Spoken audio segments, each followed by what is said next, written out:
말씀은 사사기 1장 4절부터 7절까지의 말씀입니다.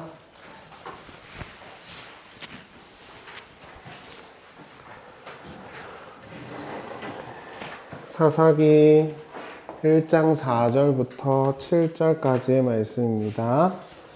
유다가 올라가매 여호와께서 가나안 족속과 브리스 족속을 그들의 손에 넘겨주시니 그들이 베색에서 10,000명을 죽이고 또 베색에서 아도니 베색을 만나 그와 싸워서 가나안 족속과 브리스 족속을 죽이니 아도니 베색이 도망하는지라. 그를 쫓아가서 잡아 그의 엄지손가락과 엄지발가락을 자르매 아도니 베색이 이르되 옛적에 70명의 왕들이 그들의 엄지손가락과 엄지발가락이 잘리고 내 상 아래에서 먹을 것을 줍더니 하나님이 내가 행한 대로 내게 갚으심이로다 하니라. 우리가 그를 끌고 예루살렘에 이르렀더니 그가 거기서 죽었더라. 아멘. 네. 이렇게 조금 편하게 앉으셔도 되고 돌려서 보셔도 될 것 같아요. 우리가 지난 시간 사사기를 함께 살펴봤죠. 우리가 유다가 올라간 전쟁은 하나님 아버지께서 계획하시고 주도하신 것이기 때문에 대승을 거두었습니다. 그리고 시므온이 유다와 함께 전쟁에 올라가는 것은 야곱의 예언이었고 또 죄인이었던 시므온이 유다 안에서 기업을 얻는 이야기가 있었다, 이렇게 보시면 될 것 같아요. 오늘은 아도니 베색에 대해서 함께 나누어 보도록 하겠습니다. 아도니 베색의 이름 뜻은요, 그 아도니라는 말이 주인이란 뜻이에요. 그래서 베세크의 주인이라는 뜻입니다. 왕을 말합니다, 흔히. 아도니란 말 자체가 이제 주인이라는 뜻이기 때문에 그래요. 그래서 인물일 수도 있고요, 그 나라의 왕을 지칭하는 것일 수도 있을 것 같아요. 근데 그가 하나님의 백성인 이스라엘에 의해서 패망을 당하게 되는데 그 전에 상당한 권력자였던 것 같아요.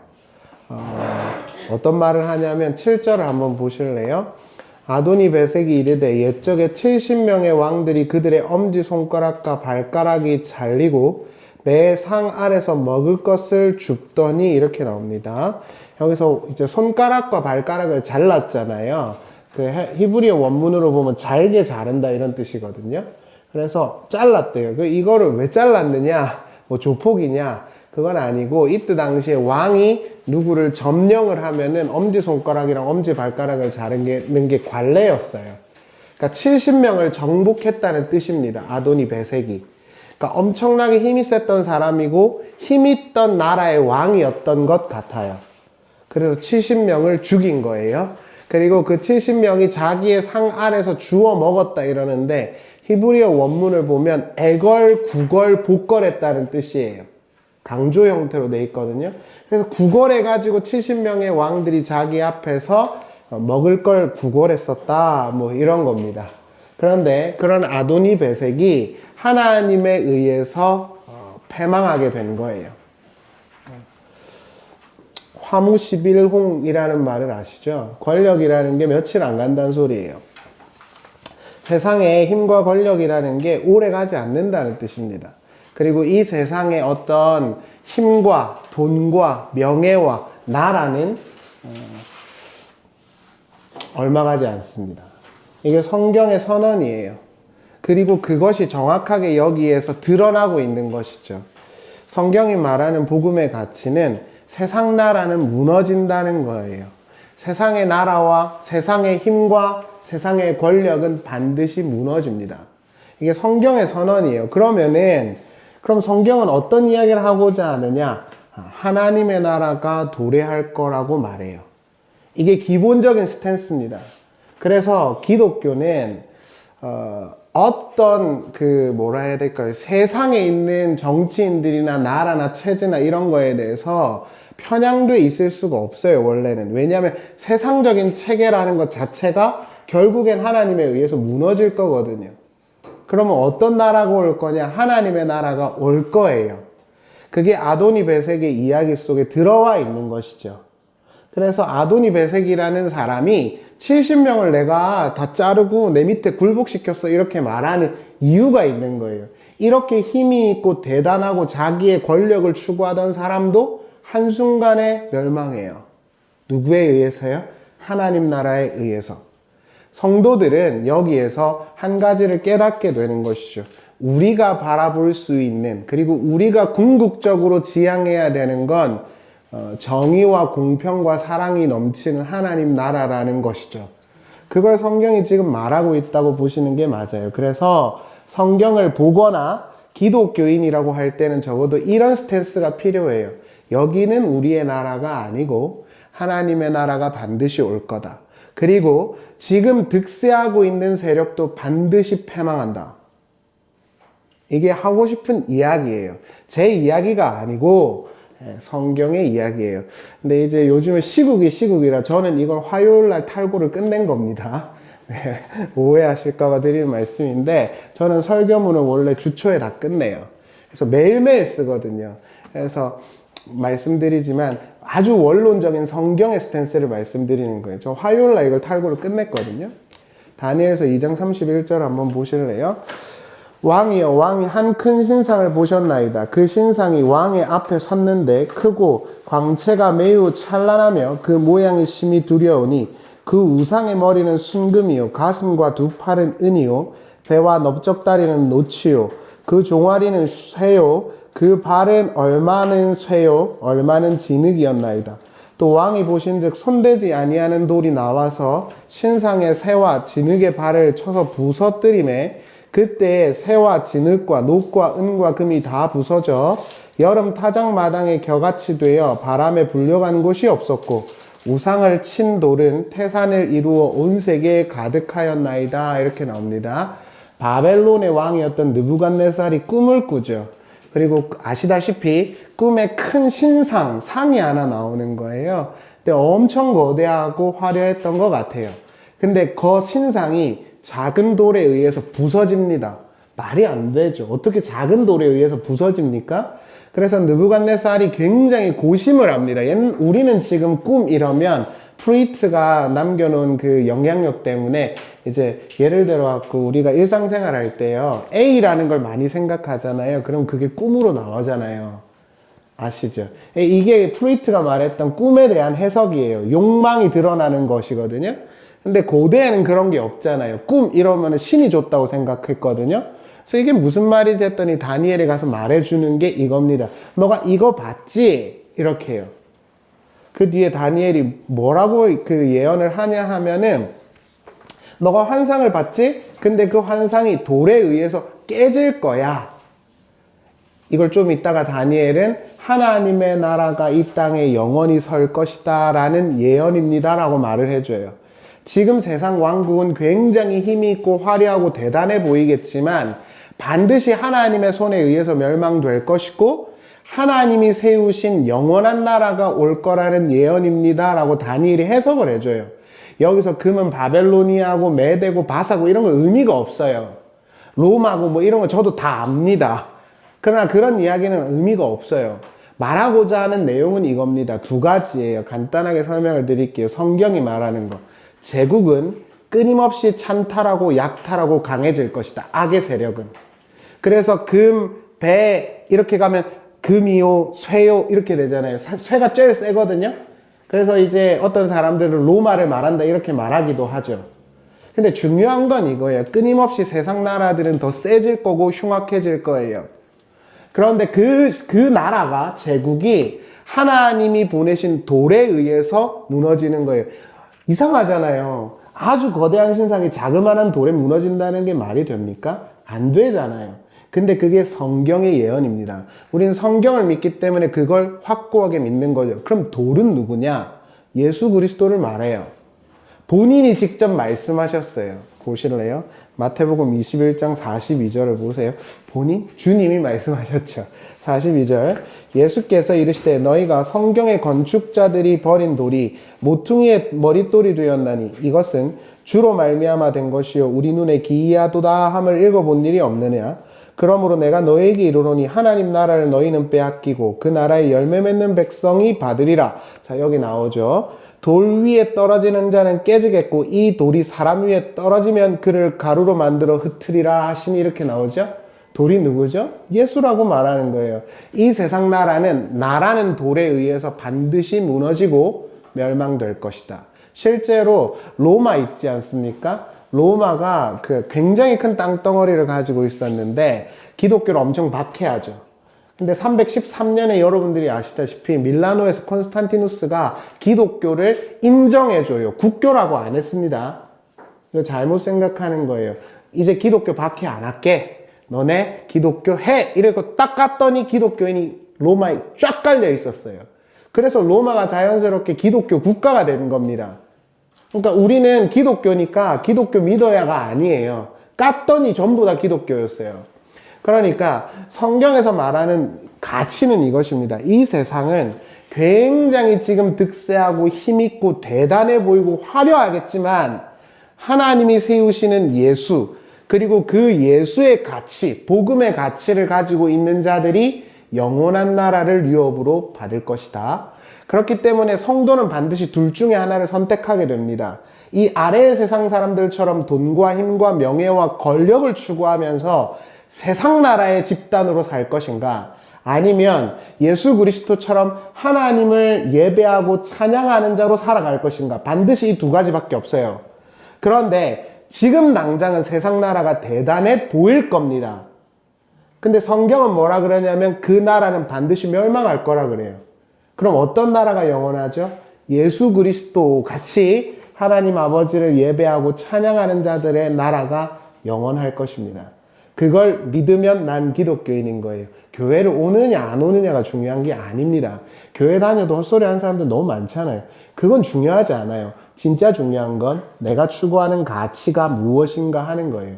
그리고 제가 지금까지 이제 학원을 제가 3년 정도 운영하고 제 삶을 살아본 결과 그렇게 사는 게 가장 안전하고 가장 빠르고 가장 잘 되는 길입니다. 그걸 믿으셔야 돼요. 세상 사람들처럼 다른 어떤 방법과 어떤 세속적인 걸 추구하는 거는 반드시 지금은 잘 돼 보이지만 망합니다. 우리가 그걸 믿는 것이죠. 그래서 바른 말씀과 하나님 아버지를 예배하는 자가 되어질 때 하나님께서 가장 안전하게 우리를 인도합니다. 그게 되어 있지 않는 순간, 타협하는 순간 이 아래의 세상과 함께 멸망할 겁니다. 다니엘서 2장 44절을 보실래요? 이 여러 왕들의 시대에 하늘의 하나님이 한 나라를 세우시리니, 자, 이게 하고 싶은 이야기예요. 역사는 계속 반복될 거다. 그런데 하나님께서 하나의 나라를 세울 건데 이것은 영원히 망하지도 아니할 것이요 그 국권이 다른 백성에게 돌아가지도 아니할 것이요 도리어 그 모든 나라를 쳐서 멸망시키고 영원히 설 것이라. 손대지 아니한 돌, 아까 돌 말했죠? 예수 그리스도. 돌이 산에서 나와서 새와 놋과 진흙과 은과 금을 부서뜨린 것을 왕께서 보신 것은 크신 하나님이 장래의 일을 왕께 알게 하신 것이라. 이 꿈은 참되고 이 해석은 확실하니이다 했습니다. 이게 성경의 선언입니다. 이 세상의 힘과 이 세상의 돈과 이 세상의 명예와 하나님이 없는 세상 제국은 반드시 멸망할 것이다. 그리고 하나님 아버지만을 예배하고 찬양하고 따라가는 자는 영원히 세워질 것이다. 이거는 진리고 참, 우리 좋아하는 단어잖아요. 진리고 확실합니다. 이게 다니엘의 선언입니다. 근데 목사님, 지금 우리의 세상은 아닌 것 같지 않습니까? 이게 이제 신자들의 고민이에요. 본헤퍼가 했던 고민이고. 왜 하나님의 약속은 분명히 세상 제국은 멸망하고 신자들의 나라는 영원할 거라 그랬는데 왜 이 아래의 세상은 지금 득세하는 것 같습니까? 라는 게 많은 신자들의 질문이었어요. 그때 성경은 이렇게 말하는 거죠. 아니다. 영원한 하나님의 계획이 이루어질 것이다. 그 과정 중에 있는 것이다. 이렇게 말을 하는 것입니다. 요한계시록이 말하는 바도 사실 이거예요. 요한계시록 18장을 한번 보실래요? 자, 이일 후에 다른 천사가 하늘에서 내려오는 것을 보니 큰 권세를 가졌는데 그의 영광으로 땅이 환하여지더라. 힘찬 음성으로 외쳐 이르되 무너졌도다 무너졌도다 큰 성 바벨론이여 귀신의 초소와 각종 더러운 영이 모이는 것과 각종 더럽고 가증한 새들이 모이는 것이 되었도다. 그 음행의 진노의 포도주로 말미암아 만국이 무너졌으며 또 땅의 왕들이 그와 더불어 음행하였으며 땅의 상인들도 그 사치의 세력으로 치부하였도다. 왜 꼭 굳이 요한이 상인이라 그랬을까요? 여기서 상인이라는 건 결국 돈과 이득만을 추구하는 집단들을 말하는 거예요. 은유적으로. 그 뒤에 보시면 또 내가 들으니 하늘로부터 다른 음성이 나와서 이르되 내 백성아 거기서 나와 그 죄에 참여하지 말고 그가 받을 재앙들을 받지 말라 이렇게 말하죠. 그러니까 이게 요한계시록의 선언이에요. 세상은 무너지고 없어진다. 그게 누가 됐던지 간에 그게 어떤 나라가 됐던지 간에 영원한 건 없다. 그럼 영원한 건 뭐밖에 없느냐? 하나님의 나라. 그래서 우리는 하나님을 왕으로 고백하고 하나님 아버지를 주님으로 고백하고 살아가는 것만이 우리가 가장 안전한 길이라고 계시록이나 성경이 말하는 것입니다. 세상은 하나님의 손에 의해서 정확하게 멸망될 것입니다. 그리고 그 세상의 붕괴 속에 많은 세상적 가치를 추구했던 자들도 죄송합니다만 이런 표현을 써서 함께 무너질 것입니다. 그렇다면 하나님의 백성들은 어떻게 하느냐? 거기서 나오겠죠. 그러면 출애굽기라는 말 아시죠? 그거를 헬라어로 파자해보면 길이 아닌 곳으로 가는 거예요. 엑스도스잖아요. 영어로. 그걸 보면 에크도로스라고 돼 있어요. 에크도로스. 그 엑스도스거든요. 그 엑스도스가 뭐냐면 길이 도스예요. 길이 있잖아요. 근데 그 길로 안 가는 거예요. 출애굽은. 그래서 하나님이 홍해 같은 데로 보낸 거예요. 세상 사람들이 가는 길이 곧 길이 되잖아요. 근데 하나님의 백성들은 그 길로 못 가요. 세상 사람들이 추구하는 가치나 어떤 세상적인 가치와 내용을 걸어갈 수가 없어요. 거기서 빠져나오게 돼 있어요. 그래서 많은 사람들이 그 꿈을 찾아서 바벨론 드림을 찾아서 동쪽으로 갈 때 아브라함만 서쪽으로 간 거예요. 그게 믿음입니다. 세상 나라는 사라질 거거든요. 그걸 알아서 하나님을 예배하고 하나님을 사랑하고 하나님을 찬양하는 집단이 되는 게 교회가 해야 되는 일이고 결국에는 하나님이 택한 자들은 그럴 수밖에 없을 것입니다. 본론으로 돌아와서 아도니베섹이 자기의 힘을 자랑하는 구간을 넣어놨습니다. 실제로 아도니베섹이 그렇게 말했을까요? 했었을 수도 있죠. 근데 성경이 왜 기록했을까요? 이 세상의 그러한 화려함과 힘과 능력과 권력은 반드시 무너지고 사라질 거다. 하나님의 나라만 영원히 설 거다. 라는 가치를 일관되게 선언하고 있는 것입니다. 그리고 그 하나님 나라는 예수 그리스도를 통해서 이루어진 거죠. 그래서 예수님이 칼과 힘과 무력으로 로마를 점령하지 않은 것입니다. 십자가에 달려 죽은 거죠. 오히려 자기를 비워서. 그게 하나님 나라예요. 사사기 1장 4절을 보실래요? 유다가 올라가매 여호와께서 가나안 족속과 브리스 족속을 그들의 손에 넘겨주시니 그들이 베색에서 10,000명을 죽이고 자, 제가 5페이지에 보면 히브리어를 붙여 놨습니다. 그거를 한번 이제 가시는 길에 한번 보시고요. 자, 유다가 가나안과 브리스 족속을 격파합니다. 여러분 이렇게 생각해 보시죠. 유다가 10,000명을 이길 군사력이 될까요? 안 될까요? 어떻게 생각하세요? 안 됩니다. 어떻게 이겼죠? 이게 되게 단순한 논리인데요. 성경은 어떻게가 없어요. 근데 우리는 지금 대부분 성경을 설교를 하시는 분들은 어떻게를 가르치죠. 어떻게 하면 기도 응답 받을까? 어떻게 하면 잘 될까? 이런 거 가르치잖아요. 성경에는 어떻게가 없어요. 여기 어디 있어요? 없습니다. 딱 한 구절에 있죠. 하나님이 손에 붙였다 이거예요. 붙였다가 줬다는 거거든요. 손에다가 쥐어줬다는 뜻이에요. 그러면은 하나님이 줬으니까 끝이냐? 물론 그렇게 볼 수도 있지만 조금 더 확장해 보자고요. 이스라엘이 브리스 족속 10,000명을 어떻게 죽일 수 있었느냐? 이렇게 보시면 돼요. 예언이기 때문입니다. 예언이요. 하나님의 약속이기 때문에 그래요. 하나님이 언제 브리스 족속을 죽인다고 하셨냐? 하셨죠. 찾아보실까요? 출애굽기 3장 8절입니다. 내가 내려가서 그들을 애굽의 손에서 건져내고 그들을 그 땅으로 인도하여 아름답고 광대한 땅 젖과 꿀이 흐르는 땅, 곧 가나안 족속 나오죠. 헷 족속, 아모리 족속, 브리스 족 나오죠. 브리스 족속. 가나안 소위 7족속입니다. 하나님께서 얘들을 전부 다 이기게 하겠다고 약속을 했어요. 누구에게? 모세에게요. 지금 몇 년이 지났죠? 500년 이상이 지났어요. 그게 이루어진 거예요. 여기서 우리는 알 수 있죠. 하나님 아버지의 말씀과 약속은 반드시 이루어질 거라는 거예요. 그리고 그 참되신 말씀을 우리는 간직하고 지키는 겁니다. 근데 그게 쉽지는 않아요. 제가 이번 주에 이제 요한계시록 설명을 드렸는데 사도 요한이, 저는 요한계시록은 요한이 썼다고 믿거든요. 근데 여러분들이 아시다시피 전승에 따르면 사도 요한은 기름불에 튀어 넣었어요. 그때 화영이 그랬어요. 요한을 예수 믿는다고 기름 가마리에다가 불을 던져갖고, 불을 해갖고 집어 던졌거든요. 요한이 안 죽어요. 그게 로마인들의 믿음이에요. 40번 매를 때렸는데 안 죽잖아요. 그럼 이거 신의 사람이에요. 불 가마니에 던졌는데 안 죽잖아요. 그럼 신의 사람이에요. 그래서 전승에 따르면 요한이 그렇게 들어갔다가 얘가 안 죽으니까 반모섬으로 유배를 보낸 거예요. 그래 놓고 뭐라 그랬냐면, 제가 너무 은혜를 받은 건데 헬라 원문 그대로 보면은 내가 그 환란에 참여했다 이렇게 나와요. 근데 그 환란은 정관사가 붙어 있어요. 그 환란으로. 참음과 나라는 없어요. 헬라어 문법으로 말씀드리면 이런 거랑 같아요. 하나님 그 참음, 인내, 하나님 나라가 같은 거라는 뜻이에요. 요한계시록에 따르면. 그 문법이 그래요.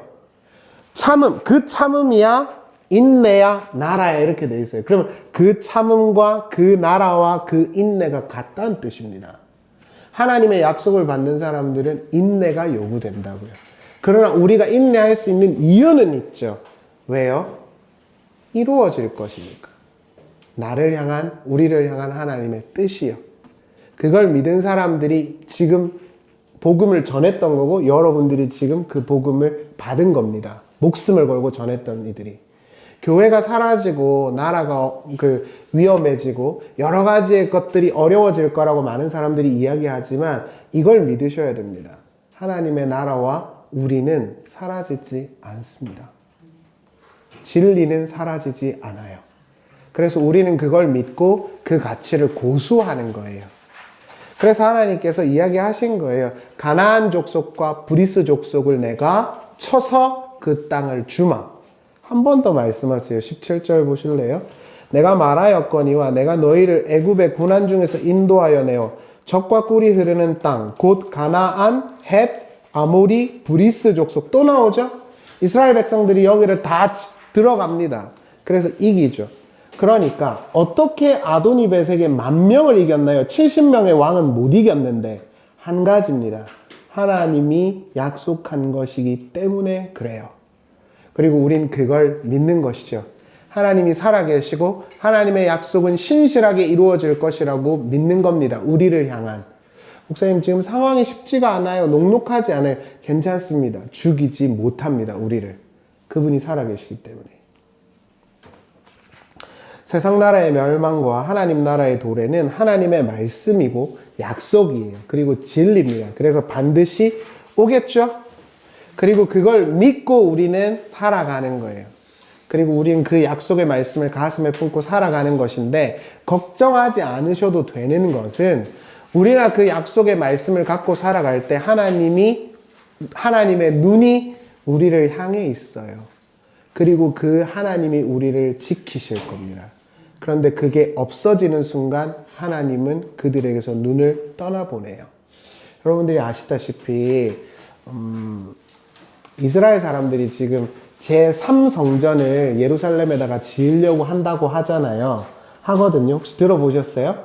그 세대주의자들이 말하는 건데요. 지금 이스라엘 땅에서 전쟁하잖아요. 맨날. 걔네가 이스라엘 유대인들이 지금 가가지고 성전을 지으려고 그래요.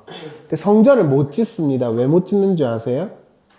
맞추시면 안 맞추셔도 밥은 사는. 법궤가 없어요. 법궤가 없습니다. 성전의 꽃은 법궤예요. 법궤가 있어야 하나님이 계신 거예요. 근데 법궤가 없어요. 이스라엘이 지금 찾아다녀도. 법궤판이 없어요. 아마 못 찾을 것 같아요. 찾아도 의미는 없지만. 제가 왜 이 말씀 드리냐면요.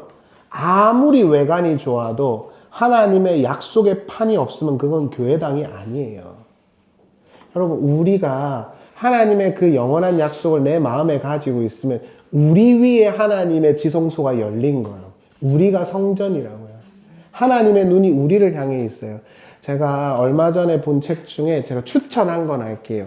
포에이마라는 그 책권, 그 포에이마라는 출판사에서 나온 바울 평전이라는 책이 있어요. 그래서 꼭 보시길 바래요. 혹시 없으시면 제가 사드릴게요. 정말 좋은 책이에요. 거기에서 사도 바울을 톰 라이트라는 사람이 써놨습니다. 물론 톰 라이트는 조금 자유주의 신학이 있습니다만, 근데 톰 라이트가 이렇게 썼어요. 제가 그 말이 너무 인상 깊어서. 바울은 지금 유명하신 목사님들과 같지 않았어요. 외롭고 힘들었어요. 맨날 배를 타고 돌아다녀야 됐고 길을 걸어 다녀야 됐어요. 근데 바울의 마음속에 뭐가 있냐면 우리 주 하나님 아버지와 우리 주 예수 그리스도, 이게 있어요. 그래서 그 톰 라이트가 쓴 글이 그겁니다. 하나님의 눈빛과 별빛과 사랑이 그를 향해 있다. 사람들은 없어도. 이게 바울이에요. 우리가 만든 것도 마찬가지죠. 이 세상 사람들과 많은 사람들은 이 세상의 것이 진리라고 생각하고 추구할 것입니다. 그렇지만 거기에 좌지우지 되지 말고 하나님의 바른 말씀을 추구하고 그걸 고수하는 사람이 하나님과 함께하는 사람입니다. 사람들이 박수치고 대단히 인기 있는 게 중요한 게 아니잖아요. 하나님이 중요한 거지. 그러면 그 하나님 아버지께서 우리랑 함께 하신다는 증거는 무엇이냐? 내가 이러한 하나님 나라와 하나님 나라의 진리가 있다는 걸 믿는 것이죠. 그리고 내가 그걸 가지고 있다면 요한의 표현을 빌릴까요? 호마카리오스, 복이 있는 것입니다. 근데 그게 없어요. 그게 아무것도 없어요. 그러면 아무리 외형은 좋아도 성전이 아니라니까요. 그걸 기억하셔야 돼요. 내 안에 그 하나님께 대한 신앙 고백이 있느냐? 있다면 하나님이 지금 나를 보고 계신 것입니다. 사사기 1장 5절을 보실래요? 또 베색에서 아도니 베색을 만나 그와 싸워서 가나안 족속과 브리스 족속을 죽이니, 제가 히브리어를 간단하게만 설명드릴게요. 저는 막 화려하게 알지도 못하고 설명도 못하니까요. 여기서 만나라는 단어 있잖아요. 그게 히브리어 마차라는 단어예요. find란 뜻입니다. 알게 됐다는 뜻이에요. 그 헬라어로 보면 휴리스코예요. 발견했다는 뜻이에요. 그럼 발견은 가만히 있다가 발견했을까요? 아니면 하나님이 발견하게 해주셨을까요? 당연히 후자이겠죠. 그리고 싸웠다, 이것도 히브리어 동사 라함인데 수동태예요. 싸우게 된 거예요. 그리고 죽였다, 이것도 히필 동사인데 이건 사용 능동태거든요. 누군가가 시켰다는 뜻이에요. 그럼 정리해보면 이스라엘이 그를 발견했고 그와 싸우게 되어서 하나님이 그를 죽이게 하셨다라는 뜻이 됩니다. 하나님이 이기게 하신 거라고요. 제대로 된 무기 하나 없었던 이스라엘이 70왕을 죽이고 힘을 자랑하던 아도니 베세크를 죽일 수 있었던 이유는 하나님의 약속 때문입니다. 그리고 하나님의 약속이 이루어지는 역사가 굉장히 험난하고 어두워 보여도 반드시 이루어질 것이다 라는 게 성경의 이야기죠. 이스라엘의 전쟁은 세상 나라의 멸망을 선언해요. 그런데 꼭 기억하실 건 힘을 누르는 식이 되지가 않습니다. 예수께서 십자가를 지실 때 했던 모습과 똑같죠. 그래서 기독교는 정치에 관여해서는 안 돼요. 제가 꼭 말씀드리고 싶은 게 한 가지가 이거예요. 내 개인적인 취향이 있을 수도 있고, 제가 얼마 전에 미국 그 논문을 봤더니 사람의 정치적인 성향은 부모에게서 받는데요. 거의 다. 4세에 대부분 결정이 된대요. 그러니까 어찌됐든 각각의 생각이 있을 수 있죠. 그러나 기독교가 정당을 만들어서 정치적인 행동을 하고 거기에서 똑같은 힘의 구조로 뭔가 정복하고 전복시키려고 들면 그건 기독교가 아닙니다. 지금 소위 몇몇의 어떤 극우 인사들이 하고 있는 건 교회의 가치가 아니라고요. 김성수 목사님이 그런 이야기 하시더라고요. 화란 네덜란드의 수상이 신학자였다고. 그때 네덜란드 그 수상이 그 아브라함 카이퍼인가 그랬을 거예요. 그 사람이 네덜란드 정치할 때 그 네덜란드가 어떻게 됐는지 아세요? 포르노 1등, 마약 1등, 나라 개박살났어요. 기독교는 그런 식의 구조가 되어서는 안 돼요. 그래서 교회라는 전체적인 틀로 봤을 때는 그게 되어서는 안 되는 거거든요.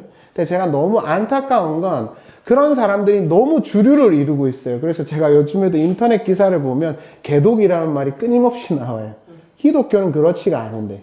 그러니까 우리 모두도 마찬가지죠. 우리는 하나님 나라의 영원한 그 소속감을 갖고 살아가는 것이지, 교회나 신앙이라는 관점에서는 항상 그렇게 보셔야 돼요. 그리고 사람이 그렇게 하면 요즘에 엄청 모인다고 하더라고요. 극우적인 스탠스를 취하면. 절대 그래서는 안 돼요. 그렇게 해서 사람 모여서도 안 되는 거고요. 여기서도 마찬가지입니다. 하나님이, 예수님께서, 제가 궁극적으로 그런 분들에게 질문을 하나 해보죠. 예수님은 왜 정치를 안 하셨을까요, 그러면? 어떻게 생각하세요? 예수님이 왜 정파를 안 만드셨냐고요. 그때 열심당, 바리새인, 사두개인 전부 다 정치적 집단이거든요.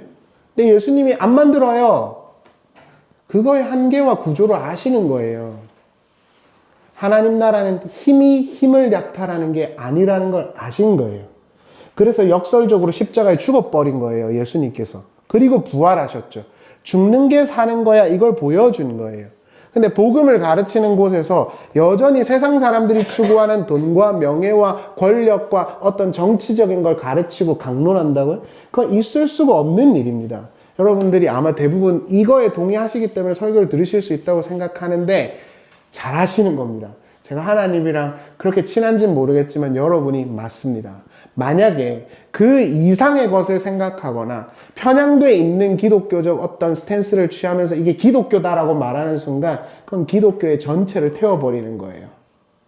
하나님은 죽어지고 없어지는 것으로 하나님 나라를 세우시거든요. 그게 예수께서 보여주신 내용입니다. 인간들에게서 받는 인기나 박수 같은 건 영원하지 않아요. 그리고 돈이나, 아시겠지만 돈이나 명예나 권력이라는 것도 영원하지 않습니다. 근데 사람들은 그게 자기의 것으로 만족이 안 되니까 더 가지고 싶어 하죠. 여러분들이 아시다시피 록펠러가 11조를 세는 사람이 40명이었대요. 제가 옛날에 우리 신학생으로 처음 설교를 들으러 갔거든요. 저기 부평교회에서. 목사님이 딱 설교를 하시는데 록펠러 전기를 다 설명하시면서 록펠러가 대단한 사람이다 뭐 이러는 거예요. 그래서 록펠러처럼 11조를 많이 하면 되게 좋은가 보다 그 생각을 했어요. 근데 록펠러가 죽을 때까지 비스킷 이거 있잖아요. 여러분들 지금 드시는 거 이거 3개 먹으면서 조금만 더 벌었으면 좋겠다 그러고 죽은 거 아세요? 돈이 그렇게 많아도? 그게 진짜 행복합니까? 아닙니다. 오카노 목사님께서 그런 이야기를 하셨어요. 제가 그냥 제 정신승리가 아니라요. 오카노 목사님이 교회가 엄청 커졌잖아요. 사랑의 교회가 엄청 크잖아요. 근데 그 목사님은 사랑의 교회를 안 지었어요. 혹시 우리 젊은 분들 그 강남역 지나가면 사랑의 교회 꼭 한번 보세요. 거기 터만 2,200억이에요. 근데 오카노 목사님이 그걸 안 지었어요. 근데 오카노 목사님이 돌아가시기 전에 제가 하신 말씀으로 아는데 10명 놓고 제자 훈련할 때가 제일 행복했다 그랬다 그래요. 10명 놓고 제자 훈련할 때가 제일 행복했다. 사람들이 많고 돈이 많고 그게 행복할 것 같지만 아시잖아요. 행복하지 않아요. 그럼 뭐가 영원한 가치냐면 하나님의 그 나라와 하나님의 사랑과 하나님의 진리만이 영원해요. 그리고 우리가 그걸 가지고 있으면 김성수 목사님 표현을 빌리면 잘 안 되기도 쉽지 않으실 거예요. 그러나 문제는 그게 없으니까 문제인 거예요. 제가 드린 말씀이 아니라 김성수 목사님이 그 3일교회에서 그러시더만요. 진짜 그 진리의 말씀을 가지고 있으면 유명해지고 싶지 않아도 유명해질 거라고. 근데 그게 없으니까 문제라고. 저 안주 동의하거든요. 하나님의 바른 말씀과 가치를 간직하는 게 중요해요. 그래서 돈이 많든, 저는 돈이 진짜 많으시길 바라거든요. 돈이 많든 돈이 적든 많을 때는 나누고 없을 때는 좀 줄이고 그래가면서 하나님 아버지를 예배하는 그 한 가지에 집중을 해야 돼요. 만약에 그게 아닌 게 되어지면 세상 나라가 멸망할 때 같이 멸망해요. 사사기 1장 6절 한번 보실래요? 아도니 베섹이 도망하는지라 그를 쫓아가서 잡아 그의 엄지손가락과 엄지발가락을 자르매 아도니 베섹이 이르되 옛적에 70명의 왕들이 그들의 엄지손가락과 발가락이 잘리고 내 상 아래에서 먹을 것을 줍더니 하나님이 내가 행한 대로 내게 갚으심이로다. 요걸 밑줄 치실래요? 이게 심판의 성질이죠. 최종 심판에도 이렇게 될 거예요. 근데 제가 주목하는 건 그건 아니고 그 뒤에 보시면 무리가 그를 끌고 예루살렘에서 죽였대요. 왜 예루살렘에서 죽입니까? 너무 아침에 추운데 이렇게 귀한 시간 내셔서 오셨으니까 더 받아가시는 게 있어야 되잖아요. 왜 예루살렘에서 죽일까요? 꼭 기억하십시오. 하나님께서 그 원수를 갚아준 겁니다. 예루살렘은 성도들의 집이잖아요. 그쵸? 하나님의 집입니다. 거기에 세상의 군왕들이 묻힙니다. 너네를 괴롭히고 너희를 조롱하던 그 세상이 너네 발 앞에 꿀복될 것이다. 라는 가치를 설명하기 위해서 꼭 굳이 예루살렘으로 끌고 가서 죽인 거예요. 이 세상에 지금 화려하고 대단한 왕들은 너희의 전리품으로 주겠다는 거예요. 너네를 조롱하고 있고 너네를 힘들게 하고 있고 너희를 억압하고 있는 이 세상 나라가 너희 앞에 무릎을 꿇고 너희의 전리품으로 내가 주겠다는 뜻입니다. 감동이 없으시네. 요한계시록 22장 12절을 보실래요? 보라 내가 속히 오리니 내가 줄 상이 내게 있어 각 사람에게 그 일한 대로 갚아주리라. 이렇게 나오죠. 나는 알파와 오메가요 처음과 나중이요 시작과 끝이라. 이렇게 나오죠. 그 뒤에 보시면 그 행한 게 뭔지가 나와요. 그 두루마기를 빠는 자는 복이 있으니 이는 저희가 생명나무에 나아가며 문들을 통하여 성에 들어갈 권세를 얻으려 함이로다. 개들과 술객들과 음행자들과 살인자들과 우상숭배자들과 거짓말을 좋아하며 지어내는 자마다 성 밖에 있으리라. 최종적 심판이 있다는 것입니다. 이걸 믿으셔야 돼요. 이 세상에 하나님을 무시하고 하나님 나라의 가치를 깔보는 이들이 반드시 하나님께 심판받는 날이 올 것입니다. 지금도 사실 받고 있는 것이고요. 말씀을 마치겠습니다. 제가 이번 주에 설교할 내용이긴 한데요. 저는 설교를 항상 한 3, 4일 전에 끝내거든요. 제가 어제 성경을 보다 너무 위로를 받아서 꼭 이번 주에 요한계시록을 들어보세요. 근데 이런 말씀, 아까 여기 보시면은 처음과 나중이요 알파와 오메가라 이게 있잖아요.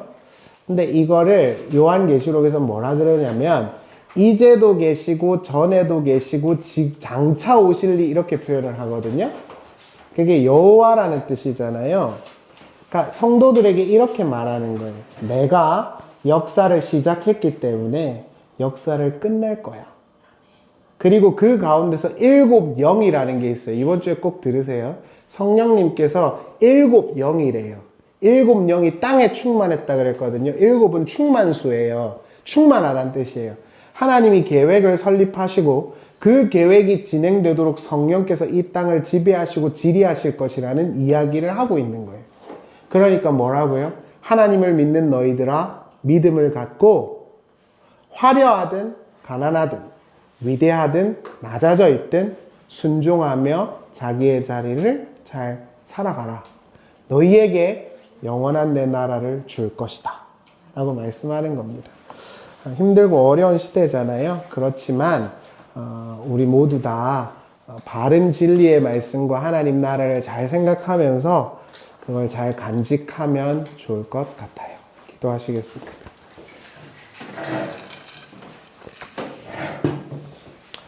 하나님 아버지, 아도니 베섹이 자신의 힘을 자랑하고 자신의 뛰어남을 자랑했지만 얼마지 않아 하나님의 손에 의해 철저하게 보복당했습니다. 하나님, 이 세상의 힘이란 그렇게 허무한 것입니다. 이 세상의 힘으로 상정한 돈이든 명예든 권력이든 아무리 그걸로 채우려고 해도 채워지지 않겠죠. 그래서 사람들은 거기에 중독되나 봅니다. 그러나 그렇게 중독되어진 자들은 최종적 심판의 하나님 나라에 밖에 있게 될 것입니다. 그러나 이 세상의 힘이 아니라 하나님의 영원한 가치를 믿고 그 가치를 추구하는 이들은 영원히 하나님의 성 안에 거할 것입니다. 우리가 그러한 약속을 믿음으로 하나님 아버지의 나라에 동참하는 자들이 되게 하여 주시옵소서. 요한이 말한 것처럼 참음과 인내와 나라는 함께 있는 것입니다. 하나님의 바른 말씀을 간직하면 힘들고 어려운 것이 있겠지만 결국에 성도가 이길 것이기에 그 믿음을 갖고 승리하는 우리가 되게 하여 주시옵소서. 예수님의 이름으로 기도하옵나이다. 아멘.